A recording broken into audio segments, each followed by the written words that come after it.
ध्वनि से संपूर्ण वातावरण। अब अगला क्रम है सरस्वती वंदना का। मैं सरस्वती शिशु मंदिर की छात्रा सृष्टि साक्य कृतिका कटियार, भूमि शुक्ला और कृति गुप्ता को आमंत्रित करता हूँ कि आप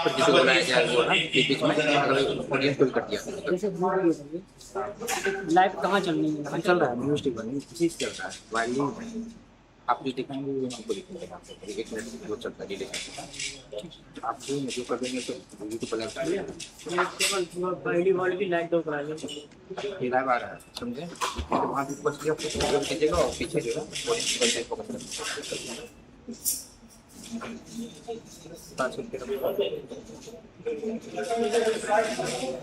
तो काम शुरू हुआ अगर पहले बहुत से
अपने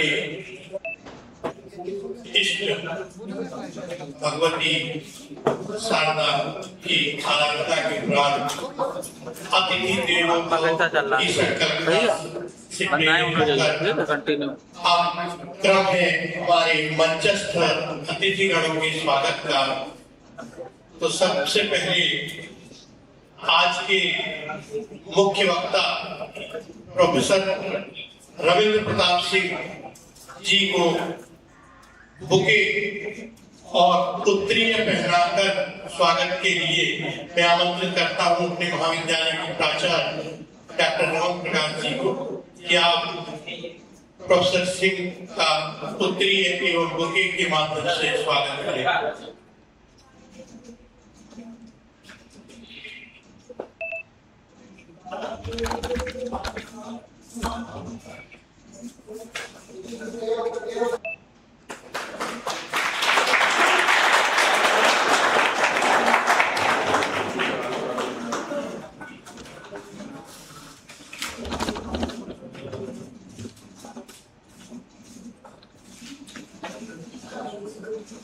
इसी क्रम में आज की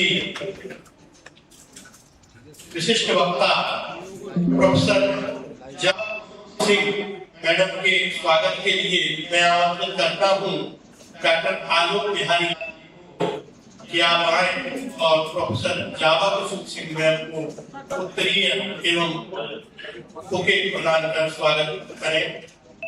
डॉक्टर आलोक बिहारी का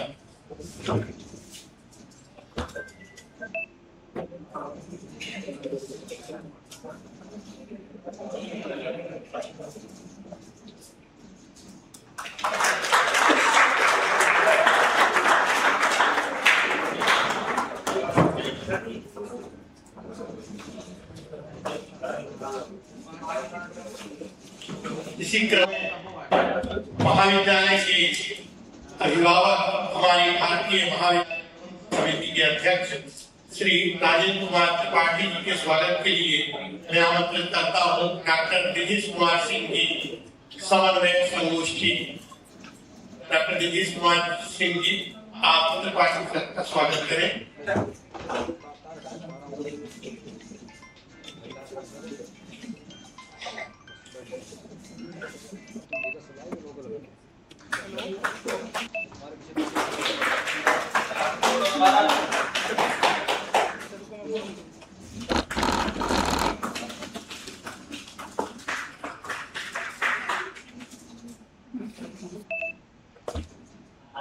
इसी क्रम में महाविद्यालय के यशस्वी प्राचार्य डॉक्टर रमन प्रकाश जी के स्वागत के लिए मैं आमंत्रित करता हूँ डॉक्टर विवेक सिंह जी, हमारे भारतीय महाविद्यालय के प्राध्यापक डॉक्टर विवेक सिंह जी, आप प्राचार्य डॉक्टर रमन प्रकाश जी का उत्तरीय एवं बुके प्रदान कर स्वागत करें।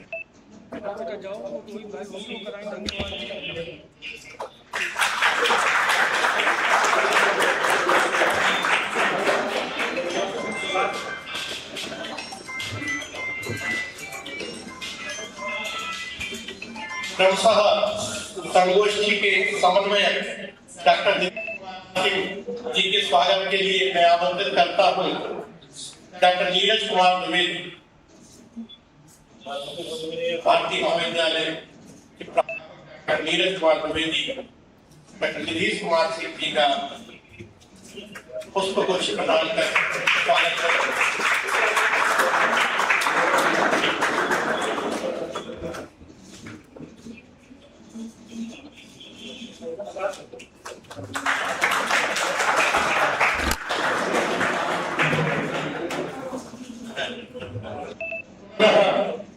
संगोष्ठी के इस समन्वय और पत्रकारिता एवं जनसंचार विभाग छत्रपति शाहू जी महाराज विश्वविद्यालय कानपुर के अध्यक्ष डॉक्टर दिवाकर अवस्थी जी के स्वागत के लिए मैं आमंत्रित करता हूँ डॉक्टर प्रेम शंकर पांडे, आप आए और डॉक्टर दिवाकर अवस्थी जी का अभिनंदन करें।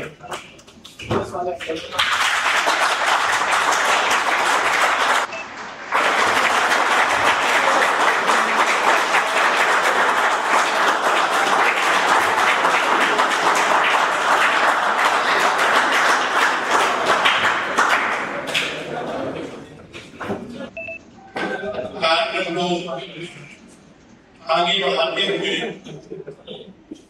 बहुत करने के बाद आप साथ के लिए और इस समूह संगोष्ठी की रूपरेखा, इसका उद्देश्य, इसका जो परिणाम प्रस्तुत करने के लिए मैं आमंत्रित करता हूँ अंतर्राष्ट्रीय संगोष्ठी के संयोजक डॉक्टर नीतीश कुमार सिंह जी को कि आप आए और अतिथियों का वार्षिक स्वागत कर तथा संगोष्ठी की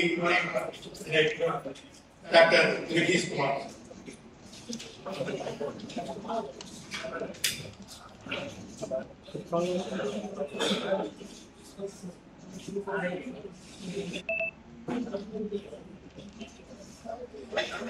सम्मुख हमारे जो विशिष्ट अतिथिगण आए हुए हैं, जो सभा में उपस्थित हैं, तो मैं महाविद्यालय की छात्राओं से आग्रह करता हूं कि आप तिलक और उत्तरीय पहनाकर जो सभा में विराजमान अतिथिगण हैं उनका स्वागत करें। आलोक सर उनके सहयोग के लिए उपस्थित करेंगे। आदरणीय doctor Nitish Kumar Singh.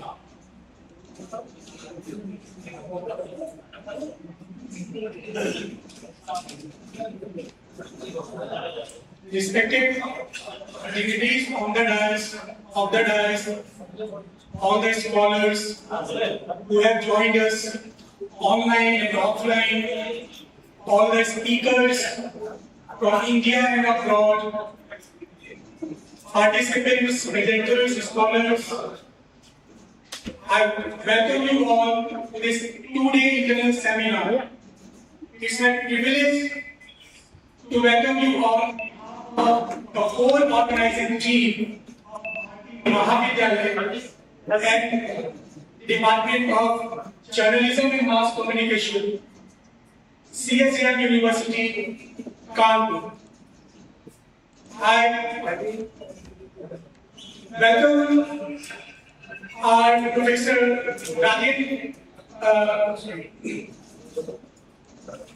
Professor Rajesh Kumar Dwivedi, who is Director of the College Development Council, CSM University, Kanpur. He is not present here, but he will join us online. He is our chief guest for today's session.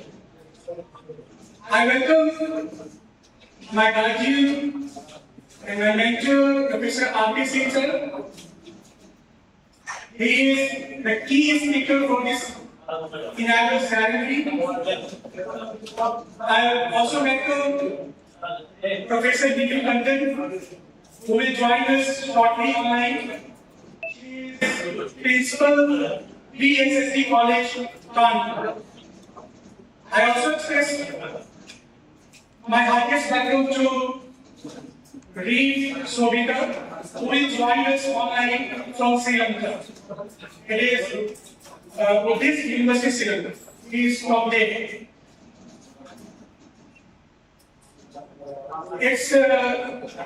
I feel deeply honored to see all the eminent scholars and participants who came to present their scholarly research at this seminar. The idea behind organizing this seminar stems from the realization that literature, film, and media play a crucial role in shaping the culture, intellectual identity of a nation. The theme which is create and then recreate identity. That explains the gist seminar. The idea I borrowed from the two thinkers, and fortunately their work came in the same year, that was 1990. They were Judy Butler and Omide Bhavan. They were nation and nation and general trouble. Idea I took from them, what Judy Butler explained, that identity is never stable. It cannot be confined to one way. It keeps evolving. Similarly, about nation, Homi Baba made a similar concept. He offered a similar concept. So what I believe, in brief, I would like to explain the concept, and I would like attention of all the scholars on the dais and off the dais.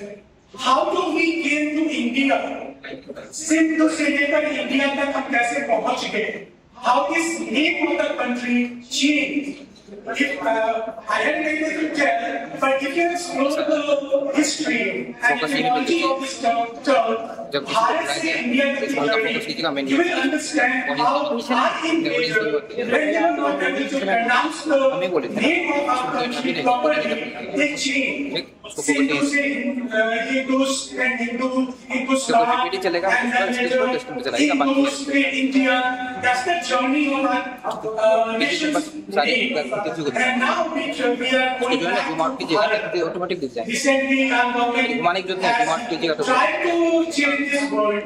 If you look into the constitution, you will find there that is a nation India, which is Bharat. So there in 1947, they rebuilt 1950 when it was introduced in India. That time, we accepted India as the title of a nation. So from that, what I want to communicate is the identity from Sindhu to India was evolving and changing.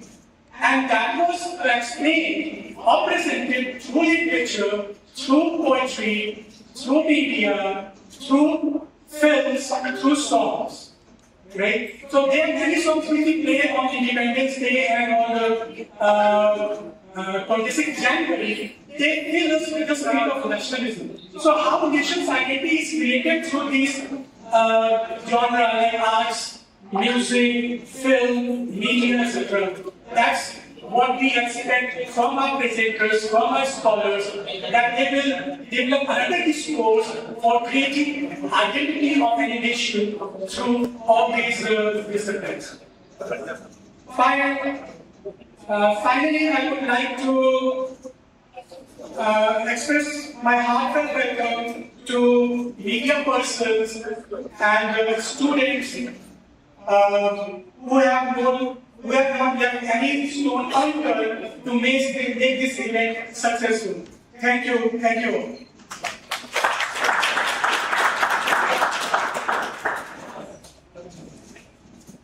धन्यवाद दीदी जी, आपने सभी के स्वागत और संगोष्ठी की बेहद रूपरेखा प्रस्तुत की।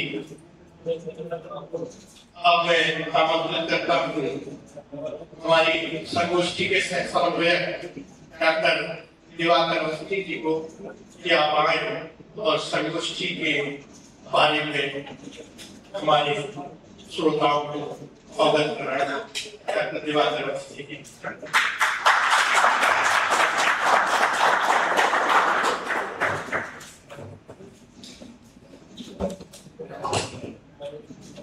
सम्मानित विभिन्न क्षेत्रों से पधारे हमारे शुभार्थी विद्यार्थी, मीडिया जगत से जुड़े हुए लोग और इस फरुखाबाद शहर से सम्मानित जो हमारे अतिथिगण आए हैं, उन सभी लोगों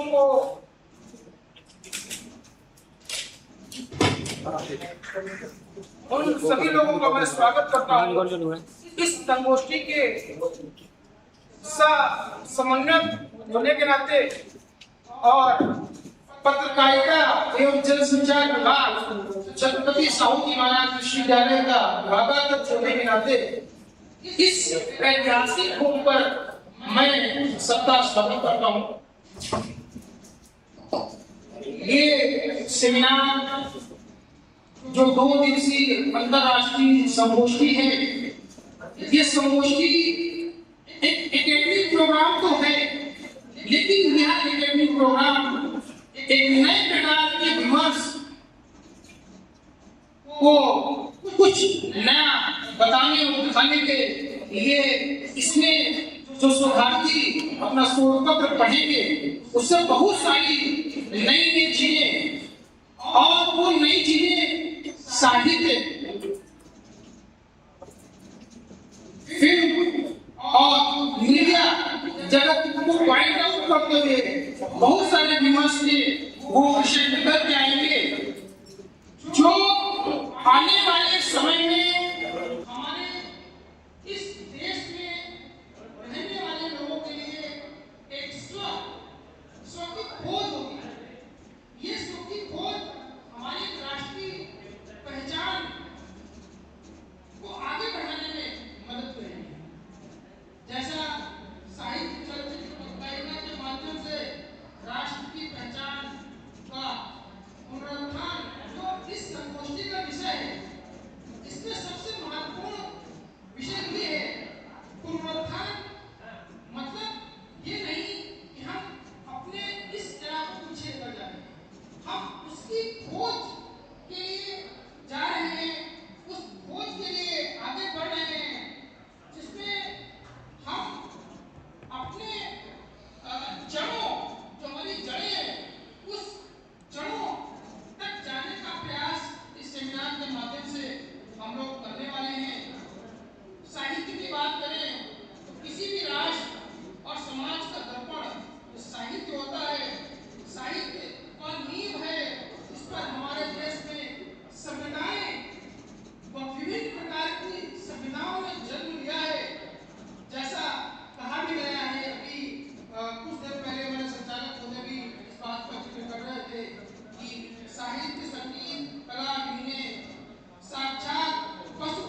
cinema, which has been since before independence, before 1947, with the filming of Raja Harishchandra, and of course the Indian English literature. Although the Indian English literature is not largely read by the readers of India, but it was mainly the main audience of this type of literature, as the English literature or the students of English literature like me know, was mainly concerned with the foreign people to let them know what India is all about, or what Bharat is all about, as we have said just now.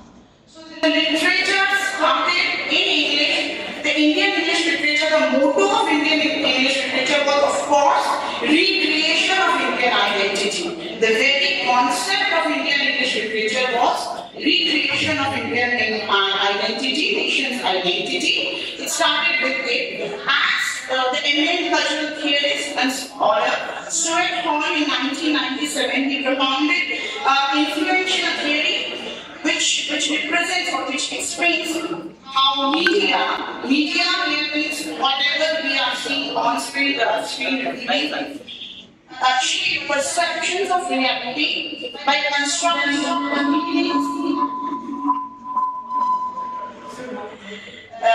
that often reinforce social and political themes. So this present paper will explore how Indian English literature and Indian cinema has contributed in shaping society across different historical periods. When I am saying historical periods, that means in different eras, how people's identity has changed with the changing time, and that we find in several Hindi cinemas, also in books. So I have selected a number of 5 to 4 cinemas to show you, and this is for the students to, because students who are senior research scholars who are attending them, they can at least get the vibe that the Indian cinema are not only for entertainment purpose, they also deliver literature, they also deliver some purpose. They are re-identifying our identity, or we are recreating our identity.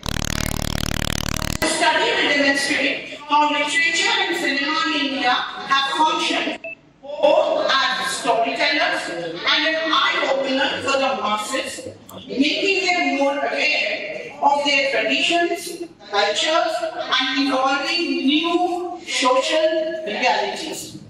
I will start my talk with a very old cinema named Kismat. The main protagonist of this film was Ashok Kumar. Many of the young students might not be knowing his name, but Ashok Kumar was once upon a time a superstar of Indian cinema. And it was this film Kismat was starred by Ashok Kumar.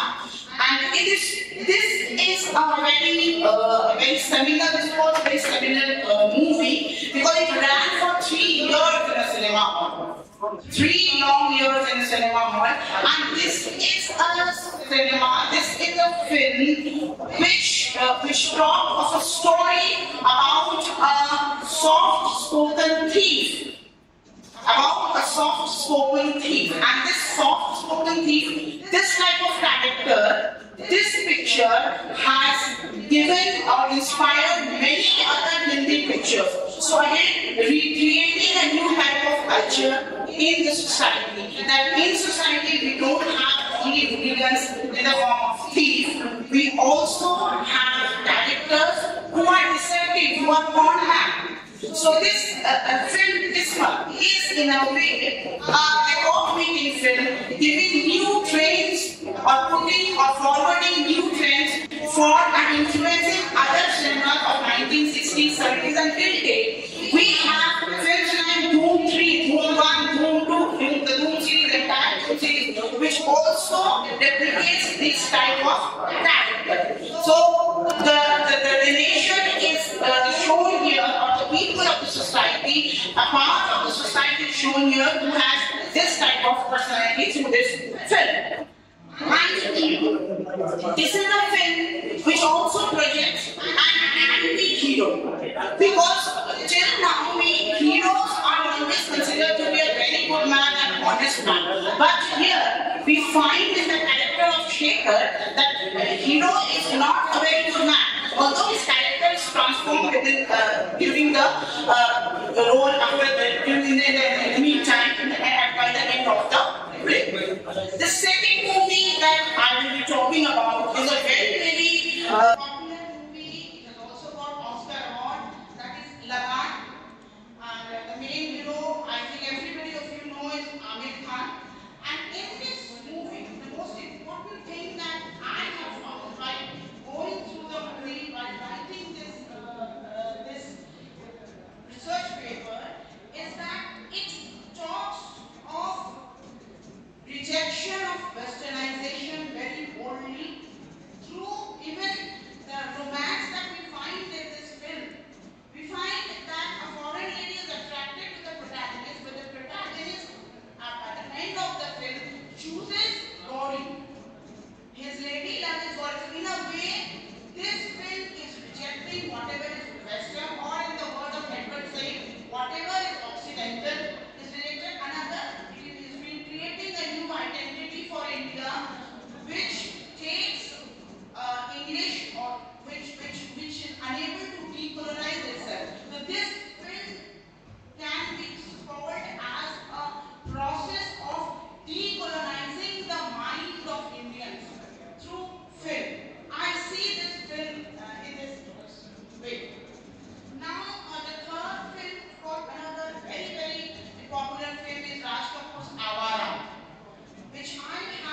novel. Again, in this novel, the role of women is very, very dominating. It is the women. इस novel के अंत में and being bilingual because मैं चाहती हूँ कि आपको हिंदी भाषी लोग जो हिंदी के scholars हैं या जो संस्कृत के scholars हैं यहाँ उनको भी चीजें समझ में आए थोड़ा बहुत scholars means the students तो जो कांधापुरा का जब अंत होता है when it ends it shows that the entire village is disrupted but the village is physically disrupted. The villagers are still enthusiastic. They are still waiting for that dawn when India will become independent. So this shows again a new way of facing the problems. Then after Kanpur, I'm talking about another novel by Chaman Mahal. This is a Sahitya Academy Award-winning novel that is Azadi. In Azadi, the most important thing that Chaman Mahal has tried to show is a love affair between Arun and a Muslim girl. It shows and symbolizes the breakdown of synthetic culture. That because of the partition, there is a breakdown in the synthetic culture. जो भाईचारा है वो breakdown होता है किस तरह से after the partition. This novel shows very, very aptly, and that is why when if you read that novel, I would like you to read this novel because this novel is very interesting and this novel is in 3 parts. The first part is lull, matlab sannata, and that lull is the pre-partition anxiety. Then the second part is the storm. Storm is the violence that occurred during the partition, and then of course after that, when suddenly, in this novel, Nahar has shown how suddenly a citizen becomes a refugee. Once a citizen, now a refugee. So the human trauma, the human condition because of the partition is shown very emphatically in this novel. The last but one novel, a very, very epical, a very, very famous novel, Midnight's Children by Salman Rushdie. This is a novel which completely changed the writing pattern of Indian English literature. I will say that I don't know if sir will or the academician will agree with me or not. But the magic realism with which Salman Rushdie has written is something which has changed the entire concept of writing, the Indian English novels. In this novel, Salim, the protagonist of the novel, takes birth on the very hour of the independence, the 12th o'clock, and the midnight hour, along with 1,000 others born in the first half hour of the Indian and Pakistan independence. And what we find is that in this novel, the image of pickle is very, very dominating image. This man Salim had a pickle factory. Pickle matlab achar. And achar is mixture. So he wanted to show that India is mixture of everything. And that is the speciality of India. Pickles taste so good, so tangy, so sour and sweet. And that is what Indian culture or Bharatiya culture is all about. And this novel has shown it in a very, very successful manner. I'm not going to the detailing because I think it will take much time. The last novel that I will be dealing with, and with this I will finish my talk, is Shadow from Ladakh, a Bhavani Bhattacharya Sahitya Academy winning novel. In this, there is a tussle, a conflict between two ideas, the Nehruvian idea and Gandhian idea. There are two towns, one steel town and another Gandhi town, believing in two types of ideologies.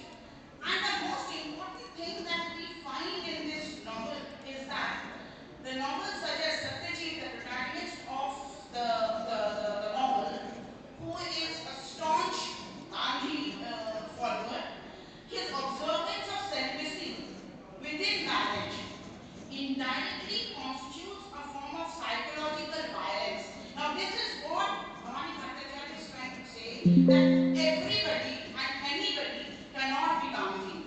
So he says that Satyajit following the ideas of Gandhi cannot make him Gandhi, because physically, if you are celebrating, if you are maintaining celibacy, that does not mean that in mind also you are maintaining that. And so he says that it is a type of psychological violence, not only towards yourself but also towards the better half. And he says it's injustice towards his wife. He's trying to show in his novel that injustice towards the wife, who is neither prepared not consenting to such sacrifice. So any type of sacrifice is only successful if involving partners or involving people are also ready for that. So the nation's identity, and end my talk with this, that we have to first identify the problem and create the nation's identity. If we are not successful in it, we cannot create a new and a successful and a powerful nation. Thank you.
Thank you so much, ma'am. Respected Lord Lecturers, honorable dignitaries, respected faculty members, and dear participants. It is now my privilege to invite our esteemed chief guest, Professor Rajesh Kumar Dwivedi, Director of the College Development Council at Chhatrapati Shahuji Maharaj University, Kanpur. Professor Dwivedi is a distinguished academician and administrator who has made significant contribution to strengthening higher education, academic planning, and institutional development. His leadership and commitment to academic excellence have greatly enriched the university system. With great respect, I invite Professor Rajesh Kumar Dwivedi to deliver the inaugural address. अच्छा जब किया नहीं है कर लो बेटा यार हैं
सभी को नमस्कार। मेरी आवाज पहुंच रही है?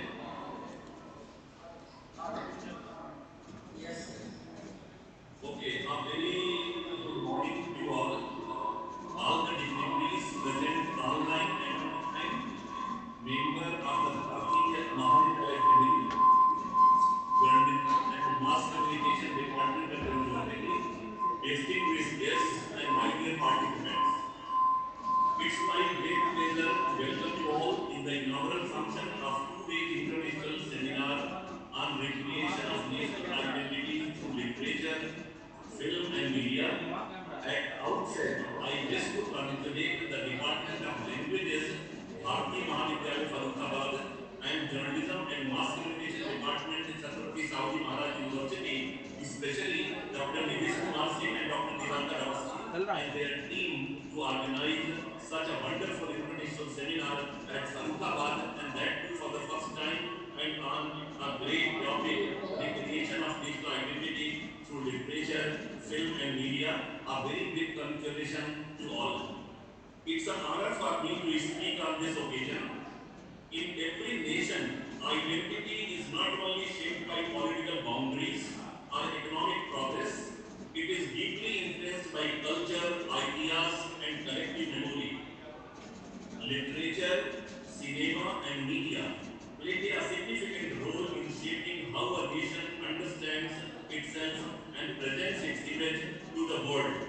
If I talk about literature, literature has always been a powerful mirror of the society.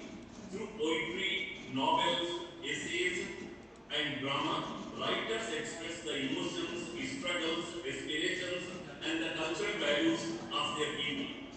Literary work preserve the history, traditions, and philosophical insight of a nation. They help individuals connect with their roots and understand the diversity and the unity within the nation. When readers engage with such works, they develop a deep sense of belongings and pride in their cultural heritage.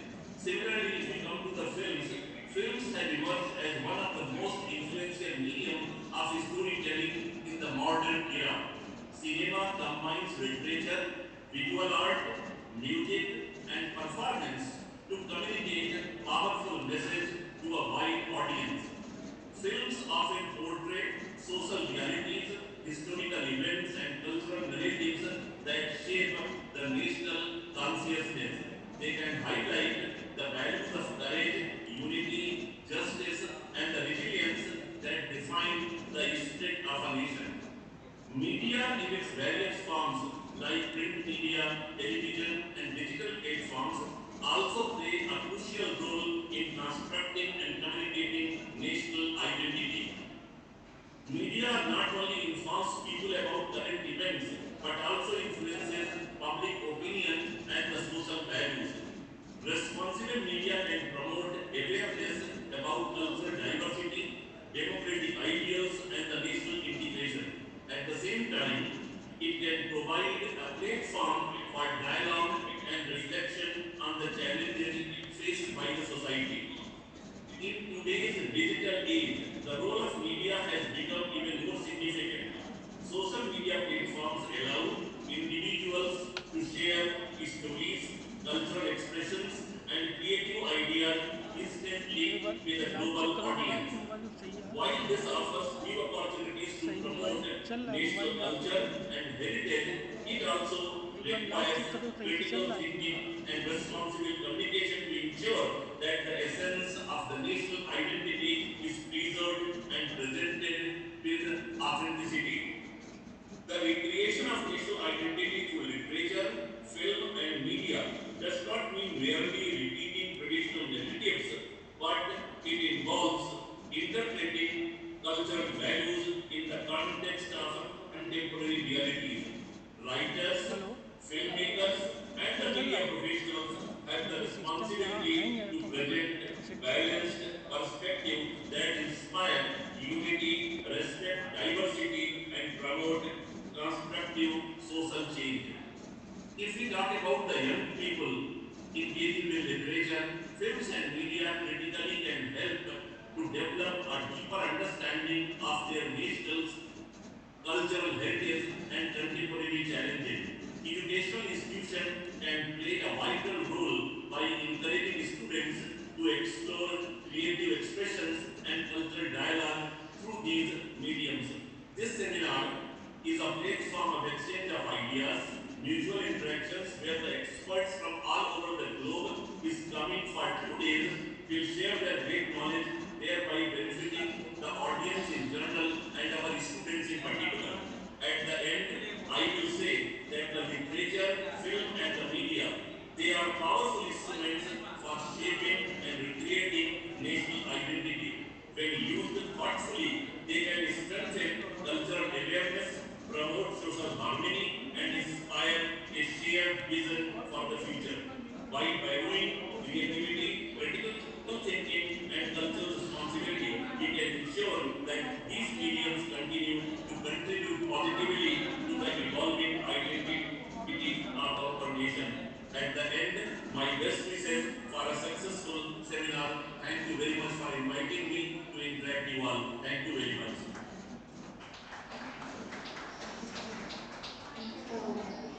Thank you, sir, for your inspiring and thoughtful speech.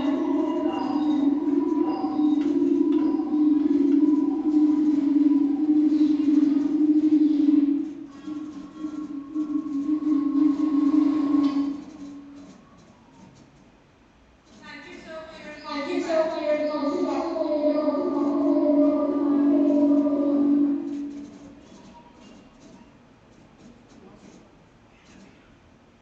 you, sir, for your inspiring and thought-provoking address. I now have the pleasure of inviting Professor V. Chandran, Principal, PSSC College, Kanpur. She is an eminent scholar who has captivated the hearts of young Indians through her research in depth literary studies and academic scholarship. Her insights and academic leadership have inspired generations of students and scholars. May I now request Professor Neeru Tandon to kindly address the gathering.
Thank you, Nidhi, for your kind invite.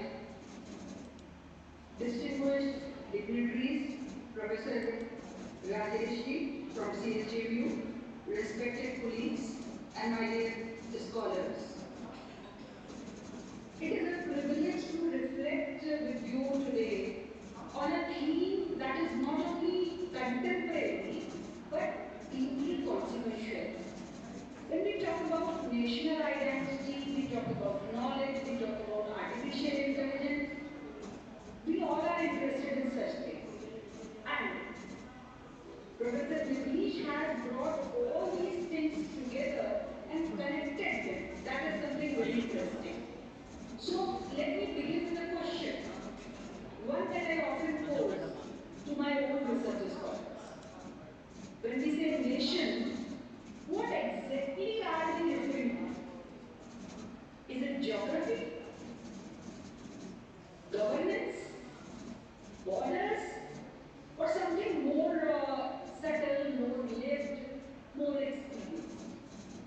I remember what Benedict Anderson famously described the nation as imagine the community. And if the nation is imagined, then I would suggest literature is the language through which this imagination becomes real. So whenever we talk about national identity, we must discuss this in what terms we are discussing this national identity. Because only borders cannot define any nation. It is through literature that a nation begins to feel itself, its anxieties, its aspirations, its contradictions. And when we talk about India as a nation, so in the Indian tradition, knowledge has never been merely informational. It has been always experiential. That is the Indian knowledge system we are discussing.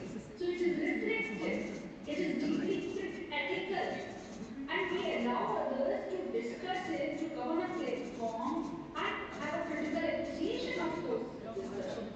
So the idea of Gyan, because I feel that knowledge itself does not signify the real word Gyan that we have.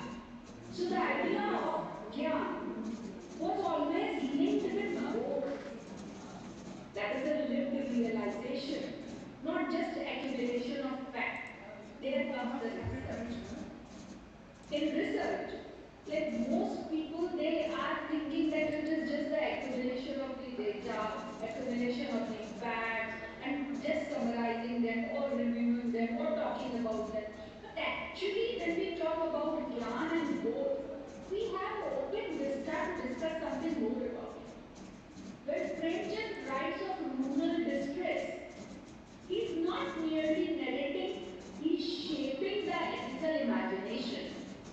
When Rabindranath Tagore speaks of a mind without fear, he is not only composing poetry, he is articulating a vision of national consciousness.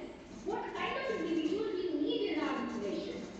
जो साहित्य केवल समाज का दर्पण नहीं है, राष्ट्र की आत्मा का निर्माण करता है, ये बात तब और गहरी हो जाती है जब केदारनाथ में यूनी पोएट सेज कि भाषा सिर्फ शब्दों का संग्रह नहीं है, भाषा एक पूरी दुनिया होती है जिसमें एक मनुष्य की पहचान को जीता।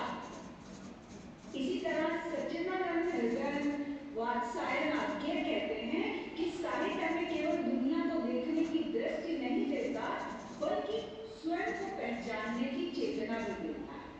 So all these things, they all confirm that literature does not simply reflect the nation; it actively participates in constructing it. So nation's identity is not just a part of it. Nation's construction of a real nation, that is also being done by literature, by media, by films. So let me gently move to a question that may seem slightly uncomfortable, especially to the researchers.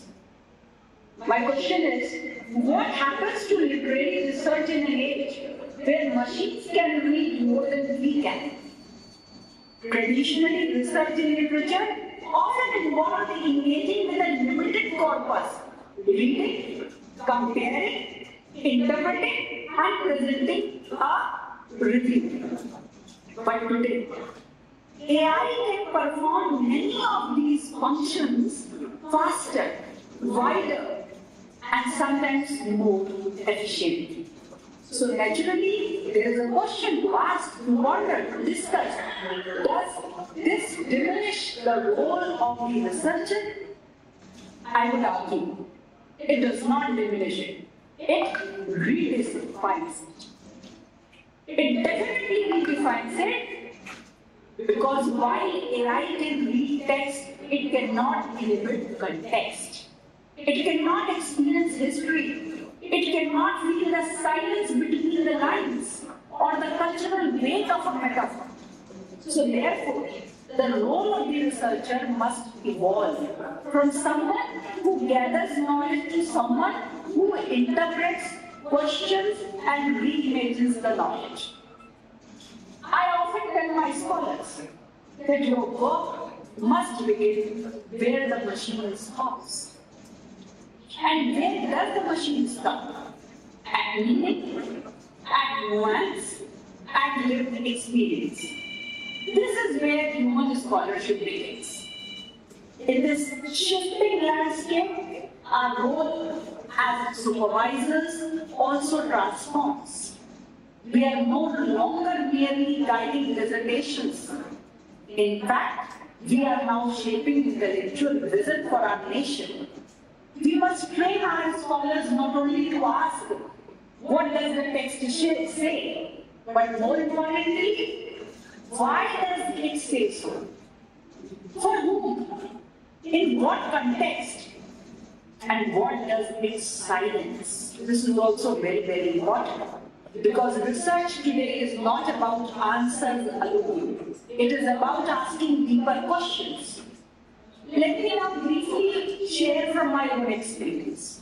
One of my scholars is working on digital archiving of folklore. Now, folklore is not just literature. It is collected mentally in its most organic form. It exists in songs, in oral narratives, in lived traditions. So what is remarkable is that she has gone beyond conventional literary frameworks. She has learned coding and is working towards developing an application to digitally archive those traditions. First, she thought of folklore. Now her topic is digital archiving of folklore and its interpretation, with special reference to some authors chosen by her. So now reflect on this. Literature is interacting with technology. Cultural memory is entering the digital sphere. So this is not merely research. It is you can say, the preservation of national identity in the digital age. In a conference of VCs, today only I saw a particular topic is being discussed. That is Arthik Deshbhakti. Arthik or Takniki Rashtravad. So this is something new, something worth pondering, discussing. कि ये भी बातें हैं जिनके बारे में एक researcher और एक रिसर्च गाइड दोनों को सोचना चाहिए. My second scholar at present is working on neurodiversity in literature. She is exploring how literature represents minds that do not conform to conventional cognitive patterns. And this also raises a very important question. Can a nation claim inclusivity if it narrative excludes cognitive diversity? So, as through such works, literature becomes not just textual analysis, but a space for psychological insight, social sensitivity, and ethical reflection. She is deciphering how literary text presents disability studies. Writers like Anita Nair, Mukta Kalra, Aditi, they can be compared with Western writers like Nick Walker, discuss cultural and linguistic specificity of neurodivergent expression, and gradually we begin to understand that national identity is not built on uniformity, but on the recognition of difference. This brings me to a point I feel very strongly about. Literary research today must be unapologetically interdisciplinary, because literature does not exist in isolation, in a vacuum. It breathes through society, reflects psychological realities, engages with demographic shifts, and now increasingly interacts with technology. So when we study migration narrative, we engage with demography. In the same way, we should discuss digital humanities and other area where our research is related with. So the question no longer whether literature should be interdisciplinary. The question is whether it can remain relevant without being so. In this context, I believe we must introduce the idea of epistemic responsibility. The responsibility not just to produce knowledge, but to ensure that it is truthful, ethical, and culturally grounded. That is what our national identity demands. Michael Foucault reminds us, knowledge is never free from power. AI is trained on data, and data carries bias. If we are not careful, we risk creating a world where dominant cultures are amplified, while others are gradually erased. So therefore, responsibility lies with us to ensure that technology does not flatten the diversity, but rather enriches it. Our national identity is secure through literature, through films, through media. The right kind of representation is required. The filters are required, because whatever we are producing goes globally. So let me now return to where I began with the idea of the nation. If literature is the imagination of the nation, AI is transforming the production of knowledge. And we stand at a very delicate intellectual intersection. And perhaps the question is not, will AI change research? It already has. The deeper question is, will we allow knowledge to become merely algorithmic, or will we insist that it remains deeply human, culturally rooted, and ethically guided? So this way, I just request all of you to think about the kind of research we are doing or we are conducting. And towards the end, I will just say one thing that conclude with TSE yet. Where is the wisdom we have lost in knowledge? Where is the knowledge we have lost in information? And today, I will extend this further. Where is the identity we risk losing if knowledge becomes detached from human experience? Because ultimately, it is about ensuring that even in the age of artificial intelligence, knowledge remains humane, identity remains rooted, and scholarship remains meaningful. So as scholars, our responsibility is not only to generate knowledge, but to ensure that knowledge remains critical, contextual, ethical, and human. And trust me, only literature, films, and media have the power to shape it in a desired way. Once again, I congratulate Dr. Manish and his team for thinking of this and including me to express myself. Thank you all. Over to you, Manish. Thank you, ma'am, for your thoughtful and inspiring address.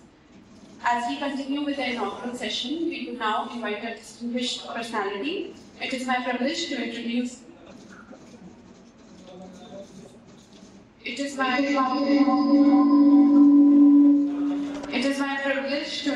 Venerable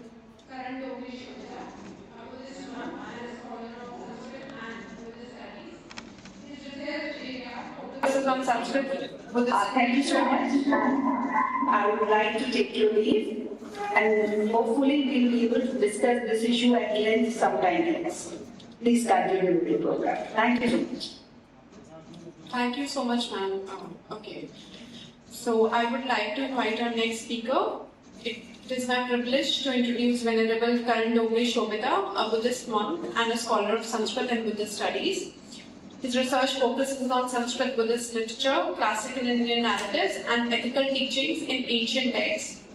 May I now invite Venerable Karan Dogri Shobita to kindly share his thoughts with us. Sir, I start, sir, yeah, I am you. So you are audible.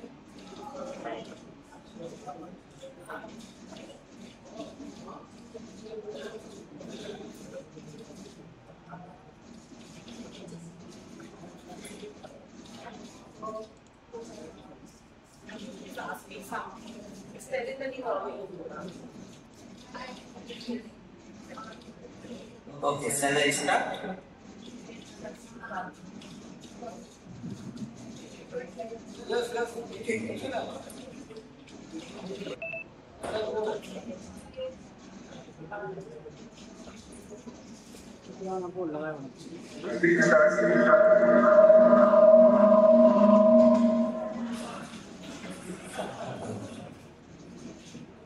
Thank you very much. Distinguished sisters, honored guests, faculty members, and research scholars and students who are participating in this valuable conference. First of all, I would like to relate my sincere thanks for the organizing committee for inviting me to participate in this valuable seminar. Especially, I thanks for the Dr. Nitish sir to invite me.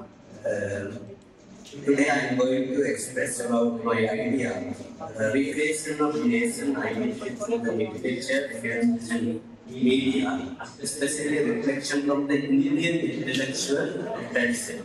Actually, in Indian context, this idea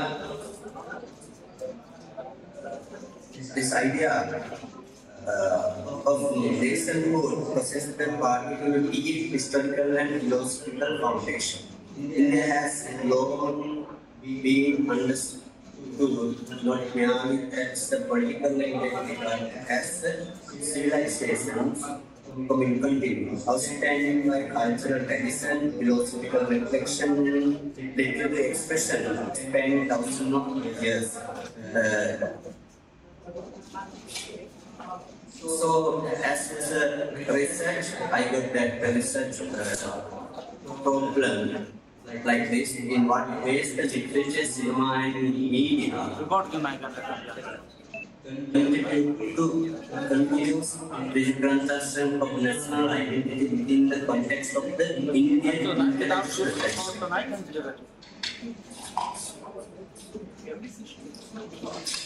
To aim of this study to examine how literature, cinema, and media recreate national identity, to explore ethical and philosophical foundation in Indian intellectual tradition, to analyze modern cultural narratives in relation to classical values. Textual and classical Sanskrit literature and modern literature, and also media studies. Some get from that information. When we think about the Indian context, collective harmony is a Vedic tradition. Sangashtadam, Samgadam, Samro, Manam, Siddhana. Actually, Indian tradition, in Indian context, it express that Prajana Adhikar, not personal development. This emphasize that development of the whole nation in retail and also other Vedic literature, it has mentioned that. Therefore, this statement, this verse expresses the fundamental principle of Indian civilization, collective harmony and shared purpose. The unity envisaged here is not a mere political but ethical and spiritual. It emphasizes dialogue, cooperation, and mutual understanding as the foundation of social organization. And we think about the universal humanism, with emphasis in the Indian context that in literature, I am Paroveti, Ganam, Chetasam, Da, Chattam, outside Kutumbakam. The narrow-minded say, this is mine and that is yours. For the noble-hearted, the entire world is one family. This verse reflects the universal humanism that lies at the heart of Indian philosophical tradition. The concept of Vasudhaiva Kutumbakam suggests that the identity of a nation should not be defined through the exclusive but through cultural offense and ethical universality. Thus, from the earliest stage of this intellectual history, Indian civilization articulated a vision of social organization based on harmony, ethical responsibility, and universal compassion. When we think about the Dharma and ethical governance, Dharma expressed a moral, sustainable society. The famous statement from the Mahabharata expresses this idea succinctly. Dharma rakshati rakshita. Dharma protects those who protect it. Ethical leadership is central to classical Indian political thought. In Ramayana, Rama Vigrahan Dharma. Rama is the living embodiment of the Dharma. In despotic texts, ideal rulers are expected to uphold justice and social welfare. In the current present, the present society that beings in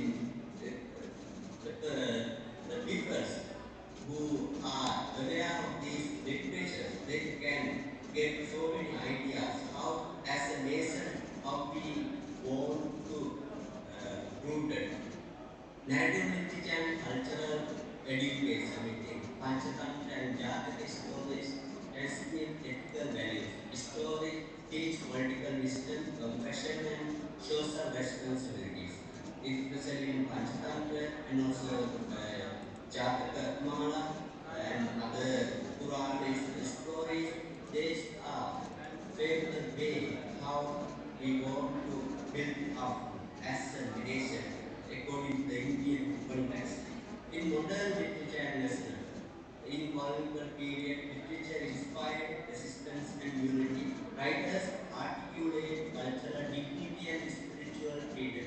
In that ma'am also have expressed about that idea, how and also that sir also expressed that idea of how the writers give their thoughts to the nations to build up in themselves, especially in Rabindranath Tagore and Bankim Chandra Chatterjee. They are expressing unity of the nation. Therefore, the literary narratives help shape modern Indian identity. When we think about the cinema and the visual imagination of the nation, cinema transfers historical memory through visual narratives. Film portray heroes, rulers, and freedom fighters. These narratives strengthen national pride and cultural identity. For the example, there are so many films. I have introduced some films there that these films help to people to get idea about their national and also their historical heroes and warriors, how they try to protect their nation and what are our obligations for our for the Indian land and also their freedom. And also some films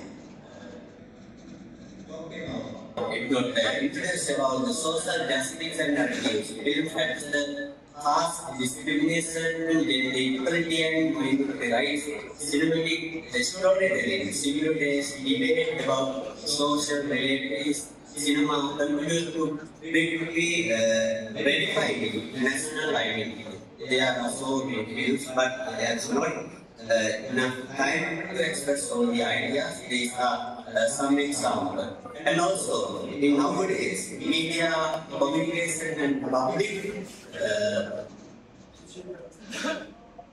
they are gave some major contribution to gather the national. Media says public reception of national events and responsible journalism is spread the democratic cultural media collective memory and social narratives.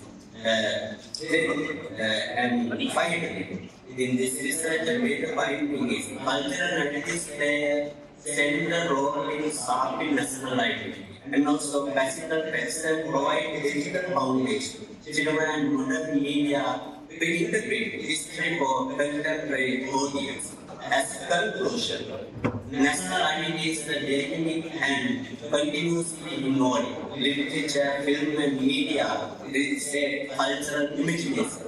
Especially Indian intellectual tradition emphasize harmony, knowledge and ethics. So it is at final. I'd like to thank organizing committee to given this opportunity to address that valuable seminar, and also I wish all the success of your seminar. Thank you.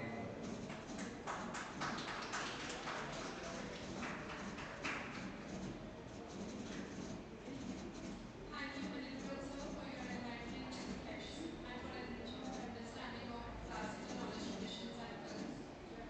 Moving ahead, we now invite another eminent academician, playwright, poet, and uh, academician, Professor Ravindra Pratap Singh. He currently serves as the director of the International Cell at the University of Lucknow, and he has held international academic engagements at institutions such as European University Budapest and the University of Rennes, France.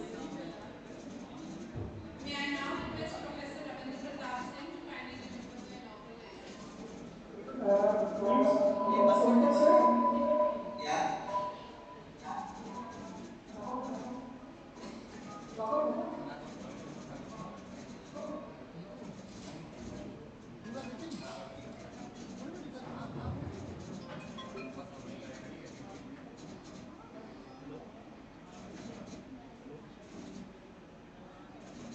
Esteemed colleagues on the dais, the chairman of the college, the principal, the convener, the co-convener, the operating secretary, learned faculty members, and scholars present in this auditorium. It is a proud privilege and honor for me to talk about the theme of the topic, theme of the seminar, recreation of nation's identity through literature, film and media.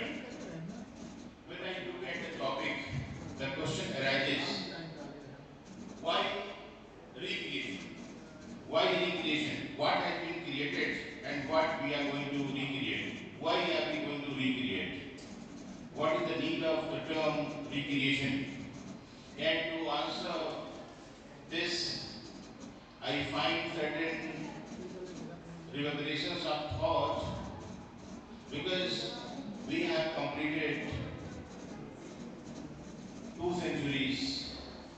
We are in the 21st century. Even this century, 25 years have been passed, and now we have entered the second quarter of 21st century. The second point that comes to my mind when I look at the topic recreation, that is the emergence of generation beta. Gen alpha, if you are familiar with the concept of generation, the greatest generation, we assume that in the year 2010, Gen alpha started. It was for the phase of 15 years. Now we have entered the phase of generation beta that is more associated with machine learning and AI technology. When the second issue that comes to me, that the, if you remember the year 2022, when the Prime Minister of India placed Panch Pran, the concept of Panch Pran, and he invited the citizen of India to redeem, to do away with any threat of slavery. दास्ता की जो भी भावना है इसको दूर करने की बात. When we have entered this phase, we have to find ourselves in the race of developed nation. Also, we have to find some reason for that with reference to the current geopolitical contours across the globe. When a new pattern of colonization is emerging, we all say that we are a free country, we all say that we are free people, but different patterns of cultural colonizations are there, different patterns of economic colonizations are there. We cannot ignore the tariff war, we cannot ignore different kind of globalization in international politics. We have seen the ethnicity also, how the ethnic massacres are there, how the people are targeted beyond the nation boundaries, but based on the ethnicity, based on their culture. We also have to look at recreation of nations' identity in the fate of challenging globalization. Globalization was very valuable, a shining mirage to us that globalization has almost equalized everything.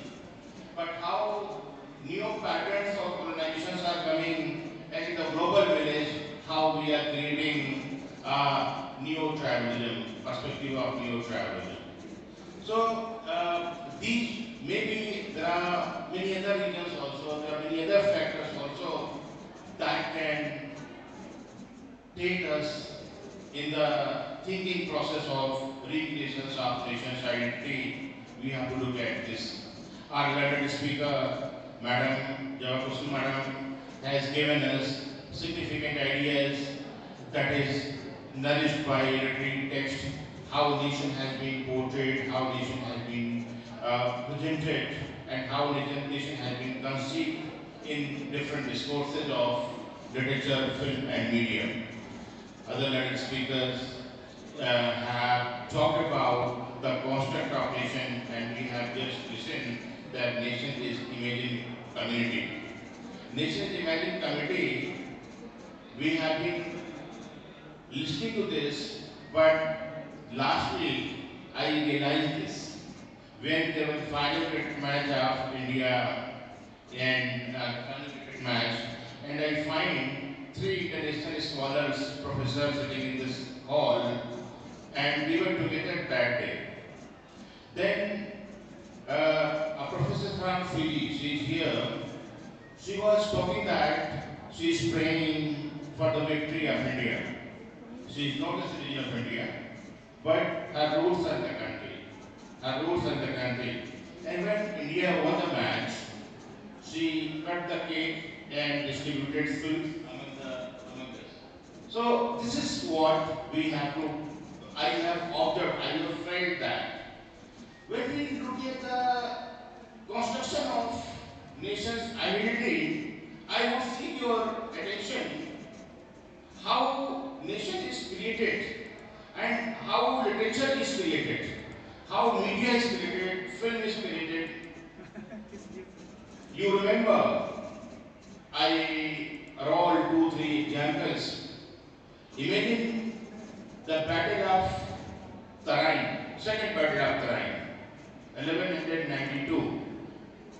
Suppose that battle, in that battle, Prithviraj Chauhan is not deceived, and look at, imagine today's history. Look at the other instance, the Battle of Plassey. Nawab was on the one side, British forces were on the other side. Nawab was supported by the French people, French army.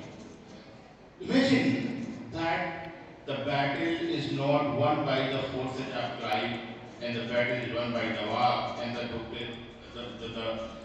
forces of Dupleix, that was the forces of Dupleix and Nawab. So which language we were speaking today? What should be our literature now. Just imagine uh, the Mughals, imagine the Turks, imagine other invaders in our country. So just how identity is created. Do you remember Macaulay's minute? A very famous minute when Lord Macaulay comes to India. He looks around and ultimately finds that we are very much rooted in our culture, and then very tactfully he offers us English education with the intention that by this language we shall be creating a group of people who shall be brown in color but white in mind. They shall be working on our agent, and that colonization we are realizing, we are feeling even today. If we look at the language, the English language, we have many great literatures in our country, but it is still rooted with soft colonization. The language, English language, is so rooted in soft colonization. It purports that, it looks at that. And so literature, I will begin here, the concept of literature in the triangular phenomena of existence. Literature, do not take literature just like something romanticizing thing, but take literature as something associated with the hegemony forces to build up something and to, let's look at literature something like the script of authority. I very humbly offer this proposition to this August gathering, what exactly literature is, and through what modes and patterns and phases does literature move. Literature, what I have realized myself, that in the very first phase, through literature we communicate, we put forward our viewpoint. At the later stage, we romanticize with literature. We make literature as something shining. Romanticize with literature. Then literature criticizes, it offers the patterns and the phenomena of criticism of life. Then at a later stage, literature deconstructs. Literature deconstructs. It has deconstructed in the contemporary phase. We have realized the phase of postmodernism, where there is no identity. There are identities. Where is nothing with capital L. There are literatures. We very frequently say English literatures. There is no literature. Literatures are there. There is no history. Histories are there. There is no culture. Cultures are there. In this context, what is the role of writers? What is the role of media? What is the role of filmmaker to unify? Maybe I would again seek your attention towards the punch prana given by the Prime Minister of India, when he says that we have to come together for the cause of nation, for the cause of building a cultural nation. One of our learned speakers, she was telling that we are talking about Arthik Deshbhakti, we are talking about different other words and canons. They are not mere words, but they are the indicators of realizing our identity. So I just put forward my idea that it is deconstructed, and when deconstruction is there, energy has emitted. So can we look at literature? Can we look at literature as engaging force? Can we look at literature like a sakaratmak urja? Can we look at literature as something that can concretize the vision of the greater nation, the vision of a nation that is that? So right from the phase when we are celebrating human emotions in literature, let's come towards the construct of literature as the celebration of energy. And when this is there, we are also associating the power of nation, we are associating the power of words, we say that Shabdo Ham Brahma, Shabd Hi Brahm Hota Hai. So in that context, how the creativity, how the national building is implied over here. When we see the concept of literature, when we look at literature in the phase of negotiating realities, literature at the phase and pattern of negotiating reality, we have to come up with something concretized form. In the phase that a person of somebody who is a practitioner of literature was satisfied merely showing you the harsh realities of life. We can say that literature is mirror of society. But you are not only a person who is showing the mirror to other person. You have to come up with the concrete ideas also. If we look at the current phase of critical thinking, the phase of postmodernism is gone. The new phase of critical thinking is there. There is the role of we, the writers, have to find what is our role. What is our role in nation building? What is our role in making this world a beautiful place to live in? As far as cinema is concerned, very long history of cinema is there, right from the silent movies, through the golden era, down to the golden era cinema and the parallel cinema, to the contemporary commercial cinema. We have seen how different type of myths have been created in cinema. The myths based on the myths targeting different sectors. Cinema has greater appeal than literature because the visual text have greater appeal. And many of the cinematic texts have been produced with certain political ideology, and they are looking at society like the same anecdote in our cultural text when we talk about the story of Panchitandra, that in a village, the village was that of visually impaired people. An elephant entered, and those people could not see the whole body of elephant. Somebody touched the tail of the elephant, somebody touched the legs of the elephant, and then they come up that हाथी ऐसा था, हाथी खड़ों की तरह था, हाथी इसी तरह था. So are we going to look at the broken part? Are we going to look at the collective part? Cinema. If we are talking about nation's identity, if we are talking about fragmented identity, if we are talking about, because I have seen and read many novels, Booker Prize winning novels, Oscar award winning film, Slumdog Millionaire, that is not in India. That may be one part of India, but why you are showing the poverty of India? Why you are showing the poverty born to other people?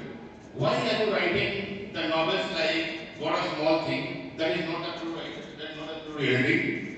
Why you are doing things? Because just to get cheap popularity outside. Cheap popularity outside. India is a shining India. India is a place with values. India is a place with altruism. India is a place where yes, margins are there. But it is the version, it is the vision. We are going to look at any point. We are going to look at a glass filled or glass empty. This pattern is also required. Media that is called the fourth pillar of, no, it is a pillar of democracy. Media is pillar of democracy. But it is also a true fact. Journalism, when we look at journalism, I remember myself a very significant essay that was written by Dennis Lee, Cadence, Country and Silence. Cadence, Country and Silence. Greater responsibility is there. Greater responsibility is there on media person because media can purge the nation. Media can give us the vision. That is the big brother watching you. How is that watching you? I have seen it is very from public platform. It is also dicey to say, to criticize, but you know that the news sometimes is not given in toto. The reality is not shown. The reality is not shown. We are looking at the pattern from our angle. So it is the responsibility of the friends from media to be judicious because they are very powerful people. They are the nation builder. They can show us the reality. Are we showing our reality? Are we involved in simply clerical journalism? Are we going to work as the surgeon's knife to do that? Remember, I was reading about the development of media. So the press and media before independence, press and media after independence to the phase of liberalization, globalization, privatization. The media from this phase of liberalization down to the contemporary phase. In the contemporary phase, we are very much into social media, we are very much into digital media. So the accountability, the responsibility, the authenticity, these phenomenal words, are we going to do that? Going to do that? So it is the responsibility of all of us because nation is not built in a day. Nation is a bouquet of flowers, a thought in India, in this Sanatan India, the people, so many rishis, munis, philosophers, writers, they have given us the concept of India as nation. So, keeping this in mind, I have written something and I do often acronym the whole kind of an acronym, freedom. Freedom and realizing the essence and energy of domestic power and might. Feeling and realizing the essence and energy of domestic power and might. हमारे देश की हमारी जो सांस्कृतिक ऊर्जा है, हमारी जो सांस्कृतिक पहचान है, उसको हमें समझना, उसको हमें उपयोग में लाना और उसको लेकर बढ़ना. Maybe it would bring us some magical effects. I always talk to my friends the concept of voices that call, observation, association, and staying in sync. We cannot say that it is a disrupted terrain, but observation, associators, staying in sync, voices, because it is a nation, it is a land where we believe in the philosophy of Veda. Let the world come from all around. And this shows that our identity is not fixed. Our identity is inclusive. We are accepting people. We are open to new thought. We are open to new ideas. We are open to new values, cultural values, philosophical values. So, let's take place to recreate nation's identity. What to recreate? What to recreate? Recreation in our own way. Not gold, but only men can make a people very strong. We very fondly remember this thing. As far as critical is concerned, film is concerned, media is concerned, there is very little, you can say, difference among these artifacts, these patterns to look at humanity. And I would offer a very popular metaphor, the metaphor of bee and butterfly, मधुमक्खी और तितली का metaphor.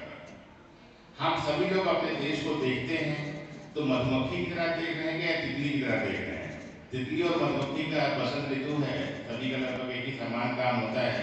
आप देखेंगे फूलों पे दोनों मरकराते हैं, अंत में मधुमक्खी कुछ न कुछ शहद क्रिएट करती है और तितली मस्ती से मंडरा के घर जाके सो जाती है, कुछ नहीं करती है, शायद एक एस्थेटिक प्लेजर नहीं.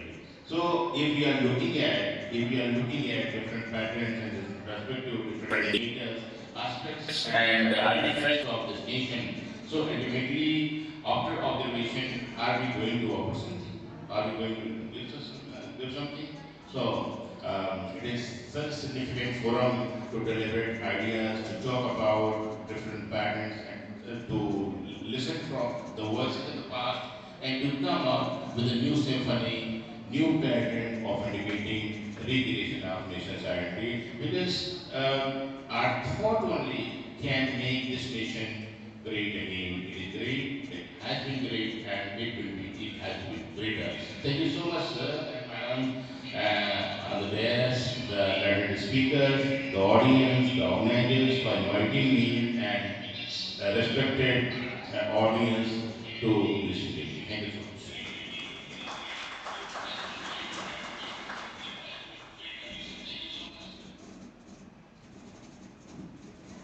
Thank you, sir, for opening the discourse and talking about identity through different discourses. Now we will move to our next segment. It is my privilege to extend a warm welcome to Shri Rajendra Kumar Tripathi ji, the esteemed chairperson of Bharatiya Mahavidyalaya, who has kindly consented to grace this occasion and deliver the presidential address. His leadership and vision have played an important role in strengthening academic excellence and institutional growth. May I now request Shri Rajendra Kumar Tripathi ji to deliver the presidential address.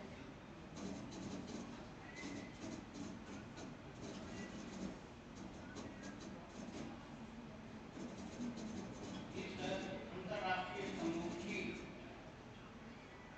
में मंच पर विराजमान तमाम विद्वजन एवं सभागार में उपस्थित इस नगर के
आज अंतर्राष्ट्रीय सेमिनार में उपस्थित मंचासीन अतिथि एवं हमारे समक्ष उपस्थित महानुभाव, हमारे अतिथि सभी का मैं भारतीय महाविद्यालय की ओर से स्वागत करता हूं, अभिनंदन करता हूं।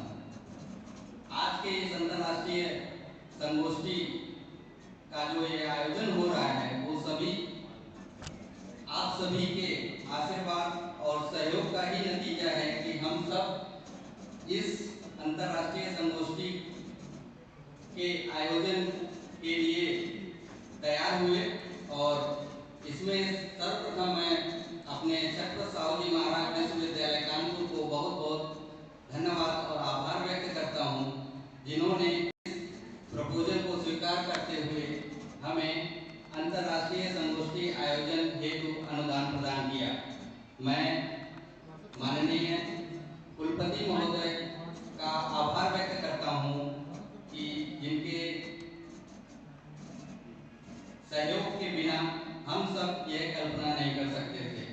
साथ ही हमारे मध्य उपस्थित प्रोफेसर आरपी सिंह सर, जो कि जिस दिन से हम लोग इस सेमिनार के आयोजन के लिए तैयार हुए उस दिन से हम सबको गाइड कर रहे हैं। मैं और आज हमारे मध्य उपस्थित भी हैं और मैं उनका तहे दिल से इस फर्रुखाबाद की धरती पर स्वागत करता हूं, अभिनंदन करता हूं। साथ ही अपने बहुमूल्य समय के साथ साथ अपने बहुमूल्य विचारों से हम सभी को हम सबके समक्ष प्रेषित किया, इसके लिए मैं उनका हृदय से आभार व्यक्त करता हूं। साथ ही जावा कुसुम सिंह मैडम, जो कि आज यहाँ पर उपस्थित हैं मंच पर, वो भी समय समय पर एक बार हमारे यहाँ एक अंतर्राष्ट्रीय एक वर्कशॉप भी हुई थी इंग्लिश डिपार्टमेंट की, तब मैडम फिजिकली आई थी, कह रही थी हम ऑनलाइन नहीं करेंगे, हम आगे बच्चों से इंटरेक्ट करते हैं करेंगे। तो मैं ऐसे विद्वान को पाकर धन्य है हम सब और मैं उनका भी आभार व्यक्त करता हूँ। साथ ही mass communication and journalism department, जो कि छत्रपति साहू जी महाराज विश्वविद्यालय कानपुर कैंपस में स्थित है, उनका भी हम लोगों के साथ कोलैबोरेशन है इस अंतर्राष्ट्रीय सेमिनार के आयोजन में। मैं उनके विभागाध्यक्ष और उनकी पूरी टीम का भी आभार व्यक्त करता हूँ कि उन्होंने भी इस अंतर्राष्ट्रीय संगोष्ठी को सफल बनाने के लिए जो भी प्रयास हो सकता था उसमें हम सब दोनों भारतीय महाविद्यालय और मास कम्युनिकेशन जर्नलिज्म डिपार्टमेंट कदम से कदम साथ चलकर इस संगोष्ठी को सफल बनाने में एक दूसरे के साथ रहे, मैं उनका भी आभार व्यक्त करता हूँ। इसके साथ ही हमारे मध्य जो हमारे अतिथि ऑनलाइन मोड पर हम लोगों को अपने विचारों से अभिभूत किया है, उनका भी मैं हृदय से आभार व्यक्त करता हूँ। साथ ही हमारे महाविद्यालय जो कि फर्रुखाबाद जनपद में जो भी महाविद्यालय के जो हमारे प्रोफेसर लोग आज उपस्थित हैं, उनका भी मैं हृदय से आभार व्यक्त करता हूँ। फर्रुखाबाद जनपद के बाहर से आए हुए अतिथियों का भी मैं हृदय से आभार व्यक्त करता हूँ। साथ ही हमारे मध्य उपस्थित हमारी प्रबंध कार्यकारिणी समिति के हमारे अध्यक्ष महोदय, जो कि मंचासीन है, एवं जो सदस्यगण हैं वो सामने हमारे बैठे हुए हैं, मैं उनका भी तहे दिल से हार्दिक आभार व्यक्त करता हूँ कि बगैर उनके सहयोग से हम सब इस अंतर्राष्ट्रीय संगोष्ठी की कल्पना भी नहीं कर सकते थे। जैसे ही मैंने फोन किया और बताया कि सर ऐसा ऐसा कार्यक्रम हम लोग करना चाह रहे हैं, उन्होंने तुरंत ही बगैर कुछ पूछे ही उन्होंने स्वीकृति प्रदान कर दी कि ठीक है, आप लोग आगे बढ़िए, हम लोग साथ हैं, किसी भी तरह की कोई समस्या हो तो बताइएगा। ऐसी प्रबंध कार्यकारिणी समिति को पाकर हम सब धन्य हैं और उनका भी